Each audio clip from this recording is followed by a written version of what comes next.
Sino Pero, po, Mr. Roque, ang pumirma dun sa lease, contract of lease? ang pumirma po ay ang aking may bahay na si Myla Roque. Aking may bahay na si Myla Roque.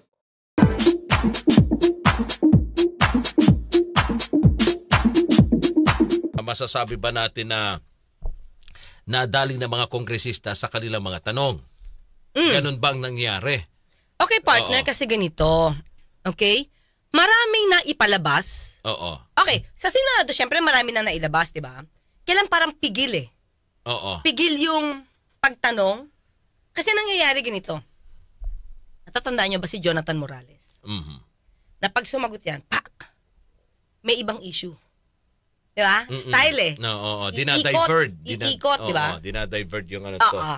Instead na, ito lang yung tanong, stick dito, may uusbong. Oo. Na kasi ganito. Katulad nung, kaninong property yan? Basta Senado to Kaninong property yan? Itong property na to, ay nakapangalan sa korporasyon, at hindi sa akin ng possession, at ito ay pinaupa, at hindi na sa akin yan. Oo. Noong January 2024 pa yan, nakaupa. So, umikot na doon. Samantala, ang tanong lang, kanino yung property? Diba? So, ngayon, dito sa sa Kongreso, sa House, mas maraming napalabas. Oo. Okay? Unang-unang napalabas na hindi natanong sa Senado. So, mga kayubi, pakicheck baka hindi ko na nadinig sa Senado. Na ipalabas sa Kongreso na yung may-ari talaga ng property, sila, mag-asawa. Sina Attorney Harry Roque. Yes, saka yung asawa. Oo. Paano naman nasabi, partner, ng ating mga kagalang-galang na kongresista na kay Attorney Harry Roque Napalabas sa kanila mag-asawa yung property na yun? Napalabas ni Congressman Pimentel. Okay, may contract of lease ka. Sino ang pumirma? Okay. Diba? Kasi unang-una, kung may korporasyon ka, di ko alam kung paano ginawa yan. Ang pumirma ay asawa. Okay. Ng contract of lease. So it means, sabi nga ni Congressman Pimentel, kung hindi naman sa inyo yan, di mo nyo naman ipapalis yan.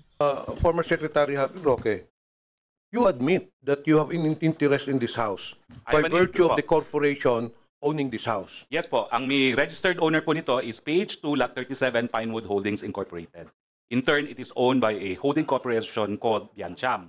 Now, ang totoo po nito, I will have no more interest in Biancham, according to our organization, but I will have full interest in PH2 Lot 37 Pinewood Holdings as part of our division within the holding corporation. Pero ang punto po is, meron po kami contract of lease na ang pumirma po ay isang babae. Ang pangalan po niya ay Yoon Wan. At ito po ay dated January 15, 2024. At doon po sa pirmahan ng contract of lease na notaryado, pinresenta po niya ang kanyang passport at required din po siya na magpresenta ng Alien Certificate of Registration para patunay na legal po siya sa Pilipinas. And I would like to submit a copy of this contract of lease to this body. And likewise, I don't think you have a copy of my contract of lease yet, so I will also provide this with to the PAOK. No? So para lang pong malinaw na dahil siya po ay naka-lease, hindi po ako nakaposisyon dito. Sino po, Mr. Roque, ang pumirma dun sa lease, contract of lease? Ang pumirma po ay ang aking may bahay na si Myla Roque. Aking may bahay na si Myla Roque. So you are aware of this contract of lease? I'm aware of this contract of lease with this woman po. No? At ako nga po ang nagsabi na... But you have never met this person? I've met her po. Di sa kanila, sino dapat ang pipirma doon, partner? Kung yun ay, kung yun ay pagmamay-ari ng korporasyon. Oo, kung yun ay pag-ari may korporasyon, ba't kayo lang yung nagmamanage? Sino dapat ang authorized, Hindi, dapat may SPA yun. Okay. May SPA yun. Sorry. Meron dapat yung board reso. Kung sino magpapaupa. So, nung tinanong niya, sino pumirma? Yung asawa ni Atty. Harry Roque. Diba, kung ito ay may board reso, na yung asawa niya yung authorized representative to sign for the corporation, dapat ilabas na. Okay. Oo. Kung ito ay may board reso, partner, kung may board reso ito, dapat binigay niya na. Pwede sabihin, hindi po, corporation po rito kasi ito yung board reso, appointing my wife as the authorized representative or signatory sa contract of lease na to. Wala siyang binanggit na ganon. Kaya na-conclude, sabi ni Congressman Pimentel, na-establish natin na kayo ang may-ari. Yan ng property. Diba? So, hindi na doon nakakibo si Atty. Harry Roque. At the same time, partner. So, isa yun, diba? So, lumalabas pa nga daw na active ang mag-asawang Harry Roque, especially asawa niya, sa Homeowners Association. Diba? Saka, ito pa. So, isa yun sa punto, partner. Isa yun sa naging punto. Sumunod, partner, ang na-question naman ni Congressman Dan Fernandez. So, ang nangyari, baba na ka nito. So, ang nangyari, partner, tinanong niya, teka lang, sabi mo, ikaw ay nakipag-transact, tinulungan mo ang Whirlwind, si Cassie, partner, si Cassandra to, tinulungan mo si Cassandra na ayusin yung dokumento, susin yung mga requirements ng Lucky South 99. So, ang lumalabas nun, partner, sabi, ay, teka lang, hindi po kasi service provider. Partner, na-take up na natin to during sa last hearing, during sa ating talakayan, noong nakaraan. Sabi ko, kung service provider yan, di ba dapat may separate yan, SEC registration. May sarili siya dapat na kumpanya. So, lumalabas, partner, sabi ni Congressman Dan, dito sa Articles of Incorporation, so lumalabas daw, wala sa Articles of Incorporation yung pagiging service provider. Ito, tinake up na natin to, partner. Tinake up na natin to. Sabi ko, di ba, magkaiba ang realty at saka ang service provider. Chair, Mr. Roque. Interjection lang, Vice Chair. Ikapalas lang. Just wanted to find out the Whirlwind Corporation Whirlwind Corporation is a realty development corporation. Am I correct? Tama po yan, Mr. Chair. At kaya po ako unang nakilala yan matapos ang eleksyon, ang nagpakilala po sa akin, sila daw ay mag-i-invest sa mga renewable energy projects. Pero, former Secretary Roque, hindi sila nagpo-provide. No service provide. Hindi sila service provider, in other words. Kasi dito ata sa incorporation nila, it's all about realty development. So, I was confused kung nagpo-provide sila ng service, ang Whirlwind. Apo. Well, again, apo. Nagpo-provide sila sa... Wait, sandali ha. Because in accordance with the SEC, ano lang po sila? Development, realty development. So, why are they providing services? Sila po ang umupa dun sa lupa, sa Porac, at sila po ang nagpagawa ng mga buildings. At sila po ang nagpapaupa sa Lucky South. Yes, so, correct. yung by being a service provider, at alam ko po naman po, ang patakaran ng mga ibang service provider, ganyan rin, sila nagbibigay ng physical infrastructure, pati computer sila nagbibigay, at iba pang mga serbisyo dun sa mga nag-ooperate ng Pogo, kasi mga Pogo talaga, mga Chino, at dun sila talaga sa electronic gambling na involved. So, aside from the realty development, they provide services as well. Tama po yan. At kaya But nga in po, relation to their SEC, ang purpose lang nila is specifically for development ng properties. So, I think there's some violation with regards to the delivering services as well. hindi ko pa po Mr. Chair, hindi ko pa po nakikita yung articles nila, pero totoo po na they are first and foremost a real estate company. Secretary Roque. The amended Articles of Incorporation of Whirlwind Corporation is primarily to engage in realty development. Ito pa, very clear Ang dami kasing dito marami kasing lumabas na issue. 'Di ba? Kung service provider ka, so, kung service provider yung Whirlwind, 'di ba? Prove mo. Oo. I-prove mo. Sabi niya, hindi nga ako bayad 'di ba? Ang dami naman niya ikot na naman. Hindi ako bayad diyan, tinulungan ko lang si Cassie kasi si kliyente ko 'yan. Tapos, binanggit na naman niya kung ano yung mga pleadings. Ito to prove na si Cassie ay secretary o corporate secretary ng Whirlwind. Pero, sa bibig niya lumalabas na retained lawyer siya for the ejectment case. Diba? Retained lawyer siya for the ejectment case. So, paano ka magtatrabaho at ikaw ang magpa-follow up ng ilang beses kay Attorney Jessa kung wala kang mapapala, kahit sabihin mong libre yan. 'Di ba? Kahit libre pa yan, sabihin mo, hindi ako naningil sa Lucky South, pero retain ka ng Whirlwind. So kung ano yung ginawa mo dito, pabor sa Lucky South, kahit wala kayong pirmahan, you act like a representative. You acted like a representative. Ikaw nagpa-follow up eh. Kasi sa government, sa totoo lang mga kayubi, especially meron tayong data privacy law, wala kang karapatang magkipag-transact kung hindi ka authorized. So inauthorize ka to transact in favor of Lucky South 19. So ibig sabihin, siya ay parte Yes. ng korporasyon. Kahit sabihin mo na wala kang kahit wala kang pirmahan. Nag-act ka eh. For consultation, 'di ba? Kahit sabihin mong hindi mo kiusap ang Lucky South 99 ng diretso. Oo. Pero lumalabas sa dokumento, partner, sa organizational chart, si Cassie, si Cassandra, official din ng Lucky South 99. Base sa He was of the impression that Attorney Roque wasn't just lawyering for Whirlwind, but was in fact lawyering for Lucky South 99. And this is contrary to what you said was a statement of Altenco. I wanted that to be clarified po sana. He was wrong because at that time po that we met, and Attorney Jeza Fernandez can confirm this, on July 26, 2023, the official representative of Lucky South with PAGCOR was Mr. Dennis Cunanan. Okay, now, Attorney Fernandez, you were with Altenco when you were meeting with Attorney Roque, is that correct? Yes, sir. And do you remember 2 meetings ago that Altenco also mentioned that he was of the impression that Attorney Roque was lawyering for Lucky South 99 and not just Whirlwind? Is that also correct? Yes, sir. So he said that, correct? Yes, sir. Okay, now he just said that. He just said yes. Are you of the impression that he was lawyering for Lucky South? Yeah. He said yes. Yes, correct. Now, you were also present. Was that also the same impression that you shared with Altenco? I am not one to assume, sir, but the topic of the meeting that we had with him, sir, was really Lucky South 99. And what was specifically the topic as far as Lucky South 99 is concerned?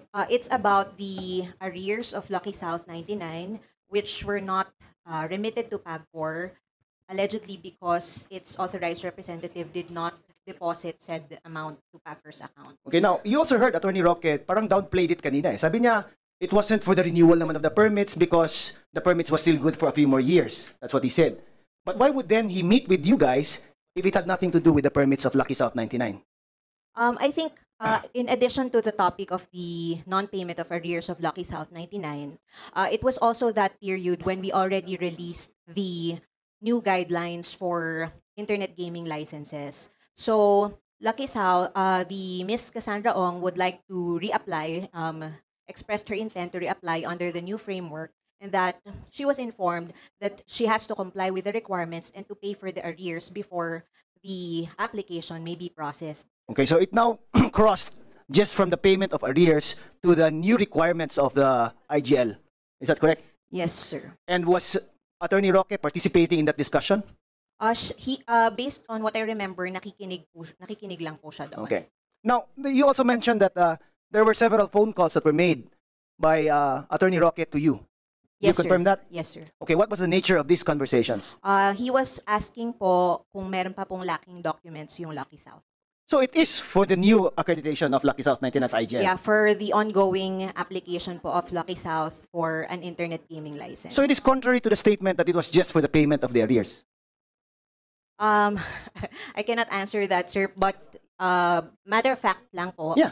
that the follow-ups po were made for the application of Lucky South 99 as an internet gaming license. And no discussions were made as far as Whirlwind is concerned?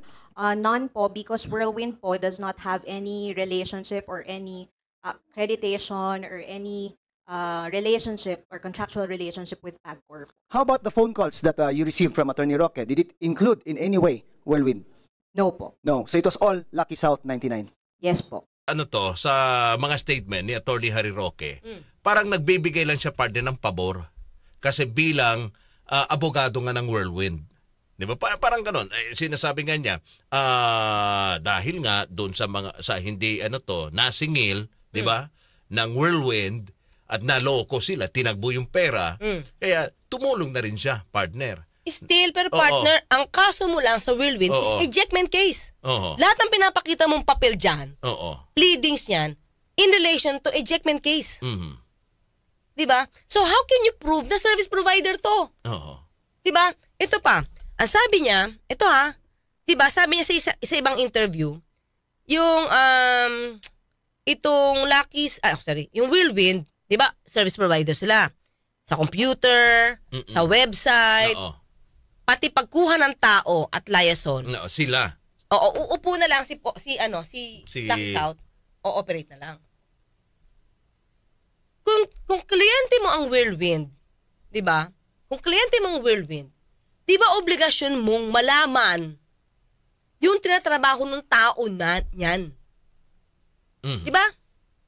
Kung marami itong naharas, at yung taong yun naharas, galing sa Whirlwind, di mo malalaman. Diba? Tapos sabi niya, okay, sabi niya kasi ganito, hindi niya nakita yung articles of incorporation ito. Kasi tinanong siya Sabi niya, most probably, baka secondary purpose. Pero hindi sila magkadikit hindi sila related. Realty, nagpapaupa, tapos service provider for the POGO, ang layo nun. Diba? Pero ikaw as a lawyer partner, korporasyon yung nire-represent mo. At normally sa ejectment case, kailangan mo makita yung articles of incorporation because it can be an evidence. Kasi hindi mo nabasa. Ikaw na Attorney Harry Roque, kapita-pitagan, di mo chinek ang articles of incorporation? Ngayon nagigipit ka doon sa service provider na ginagawa mong depensa. Hindi mo rin ma-prove na service provider sila. So yun. Maraming nakitang butas ang house. Kasi ang dami naman nila doon, partner. Ang dami naman pero partner, paano mapapatunayan na si Whirlwind service provider din? Hindi nga niya mapatunayan pero may paraan ba para malaman na talagang yung mga sinasabi ni Attorney Harry Roque may katotohanan? Ginawa lang nila yung kanilang trabaho bilang service provider. Ito, kung gusto niya i-prove to naliman natin to mga kayubi Okay. Iba ang income sa realty. Okay. Iba ang income dyan. Sa may resibo yan. Diba? Dapat may resibo yan. Dapat tanungin natin ni Harry Roque, nagbabayad ba yan ng BIR? Okay. Ng mga income sa local. Ng mga tax. Okay? Kung service provider ka, di ba, po-provide sila lahat and everything. Nasaan ang resibo niyan? Nasaan ang paper trail niyan? Nahalungkad ba yan kanina sa hearing? Hindi na naitanong. Hindi rin Kasi talagang gusto nilang patunayan na, nagsisinungaling ka. Kasi hindi kami naniniwala na kayo ay isang service provider din. Kasi wala naman yung sinasabi mo nga si Dan Fernandez nga. Ang nakita lang niya yung dokumento doon is real estate na partner.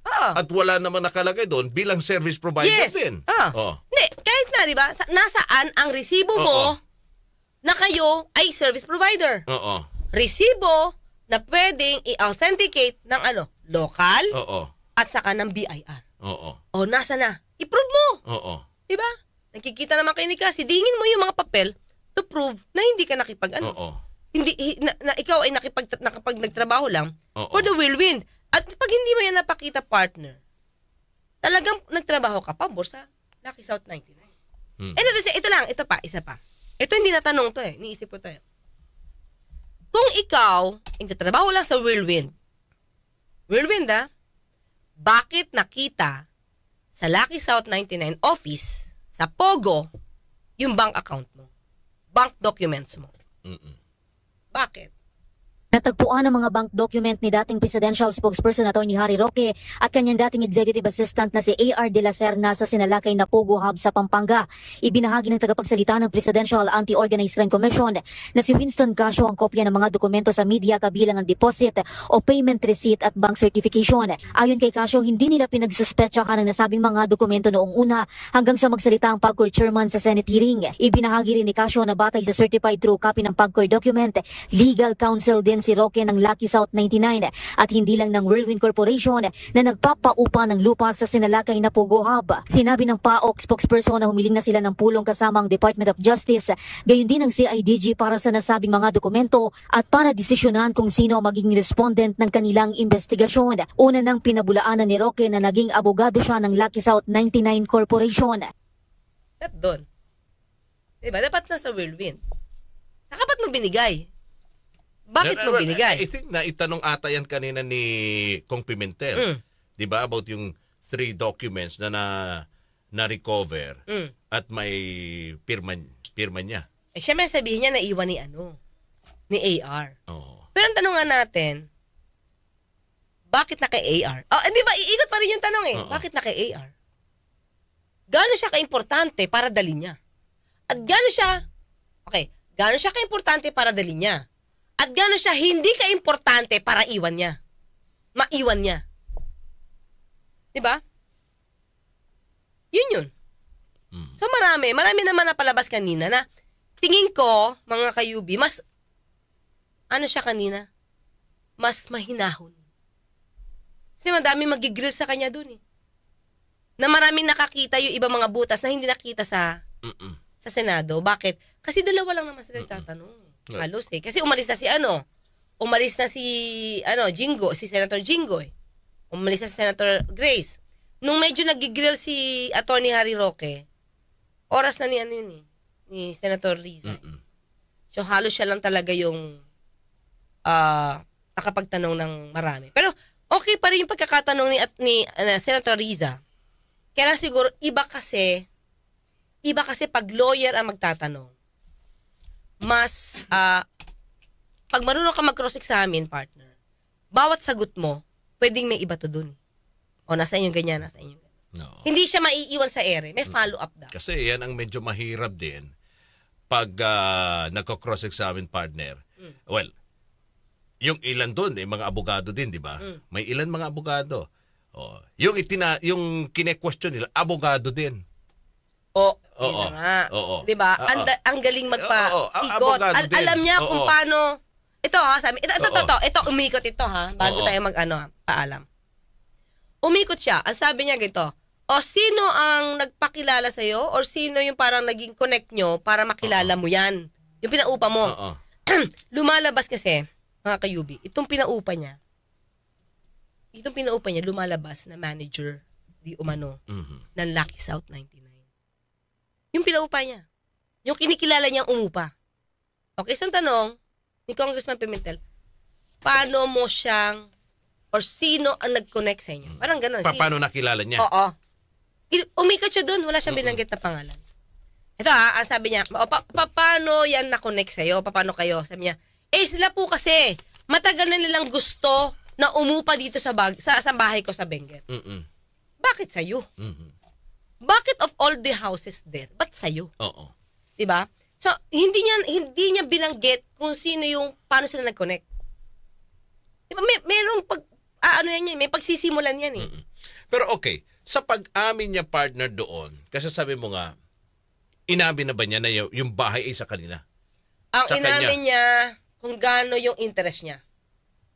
Kasi sabi niya, may ganito eh. Okay, analyze natin Sabi niya, soon, sabi niya, kukunin ko na yung buong korporasyon.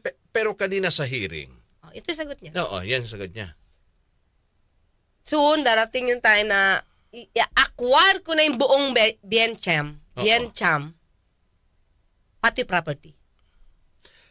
Kung napatunayan, partner, sakasakali lang napatunayan na siya yung pagmamay-ari ng bahay at doon nakuha yung dalawang partner, diba, Chinese national, na yung isa may kaso pa pala. Fugitive. May liability ba siya doon? Oo. Kasi ang sabi kasi ng PAOK, marami na daw nagtilalis. Tama ba yung Tagalog ko? Tumalilis. Ayun, tumalilis. Na mga opisyal ng Lucky South. Iba daw nasa ibang lugar, sa ibang mga probinsya na. Yung isa na punta yata kay Harry Roque. Doon sa bahay. Ano yun? Nagtago doon? Can be. Hindi ko masagot. Pero ba't na sa'yo? So, ano po posibleng kasong kakaharapin niya? Kung sakasakali lang Oo. Ititignan muna kung gaano ba kalalim, kung anong connection niya sa illegal Oo. na pogo. May I ask Yusek Gilbert Cruz? Well, it has already been established, it has already been said, it's in the record that Mr. Roque owns the house. Do you think, Yusek Cruz, that Mr. Harry Roque is a person of interest, considering that the per lessee who is leasing his house is involved in illegal activities? Do you think that Mr. Harry Roque will be a subject of investigation or should be investigated? With this development, sir, we will include former spokesperson Harry Roque in our investigation. But of course, sir, we need documents coming from all the agencies involved to prove the ownership of the property. Diba? Oo. Kasi, hindi, sabihin na natin, ang tumbok ng investigasyon dito is talagang, well, paano natin, paano partner, mapapatunayan na Obstruction of justice ba yan? Baka oo. masyado mababaw ang obstruction of justice. Kung tinatago niya lang yung fugitive doon. Actually, mukhang hindi pa fugitive tong pinaupahan nila eh. Ang fugitive lumalabas yung si Con Muyarn. Oo. Cambodian daw. Pero ang totoo niyang pangalan is Su Ming? Su Minling? Basta something, sounds like. Su Ming. Parang ganon. Hindi talaga siya Cambodian. Chinese siya. Yun yung fugitive. Oo. So, di mo yan tinrace? Correct. Di mo yan tinrace? Ito pa ha. Ito mukhang hindi to natanong. Kanina. Sinabi niya, anong papel mo? O meron po tong alien certification and at the same time, meron tong working visa. Working visa, di ba? Ayun ang tanong pala to. Hindi mo ba lang tinanong kung saan siya connected? Di ba? Di ba dapat aalamin mo eh? Foreigner Chinese pa. Di ba? Especially siya, partner. Dati siyang spokes. Oo. Dati siyang opisyal ng gobyerno. At alam naman niya na mainit ang usapin tungkol sa Pogo. Oo. Tapos, wala daw siyang alam. Kasi itong Lucky South, parang may nahuli na rito, case ng kidnapping, partner. Way back 2022? Hindi ko matanda yung taon, partner. Pero, or 2021, hindi mo to alam. Na yung kliyente mo, nakikipag-deal sa illegal, na tinutulungan mo pa. Oo. Diba dapat inaalam mo yan? Imposible namang hindi mo malaman yan. Itatrace mo yan eh. Well, yun nga ang sinasabi kong partner kanina. No, talagang mahirap pigain, 'di ba? At yung sagot na gusto mong makuha kapag yung iniimbestigahan mo abogado din. Pero kakapusin ka pa rin kung wala ka talagang tamang dokumento. Oo. Kasi isipin mo na, ay hindi ko po alam eh. Pero kung hindi sa ko matandaan mo, kung karamihan ng mga nagtatanong din, mga abogado din, partner. Pag abogado nagtatanong sa'yo, yun nagsisunungaling. Kung nagsisunungaling, malalaman yun. kakapusin talaga. Oo. Katulad ito, wala, nasa inyo sa service provider mo. Oo. I'll just check. May ganun I'll just check. Diba? Kailan pa kayo nag-meet? Hindi ko na po matandaan pero ganito. Parang alis go on na nangyari. Diba? Alis go on nangyari. Marami na nagiging makakalimutin. Kaya nga Ay nako, sige. Na bueno mga kasama, Rachel Tolentino, di na kine-question kung sa legal manggaling yung pinambili sa luho. Sana wag na ipamukha pa sa tao. Be sensitive. Sana wag nang ipagyabang. That's the point. Yun lang naman yung point Oo. Diba? Sabi naman ni MV Solo, pag wala kang malakas na ninong sa government, di nila magagawa yung mga ganyan na kalukuhan. Yeah, may basbas to. Kanina may nabasa akong reaction from Talataka. Claire, Harry also known as ayoko nang banggitin, hindi pwede po Cyberlife. Baka mamaya. Enemy downfall, attorney, pwede ba daw siya ma-disbars? Dahil sa kasi ang sabi ng PAOK, iimbestigahan na nila sa hindi pa naman kasi hindi pa tapos ang investigasyon at wala pang napapatunayan, partner, di Hindi, ba? partner, Na- mukhang mag-i-start ang PAOK at DOJ Okay. na investigasyon. Okay. Sige. Walter Navarro, thank you. Nel Carino, maraming salamat. Era, ang dami kong mga nakikita mga bagong pangalan na sa ating ngayon. Sa ating YouTube Live. JP Sienes, magandang gabi. 8:59 mga kasama. Ito muna, partner. Bago tayo. May mamaya, 9:30. Yes, 9:30 po tayo sa Batas with Attorney Claire YouTube channel. Magkita-kita tayo maya-maya. Ayan. Alright, partner. Na bueno.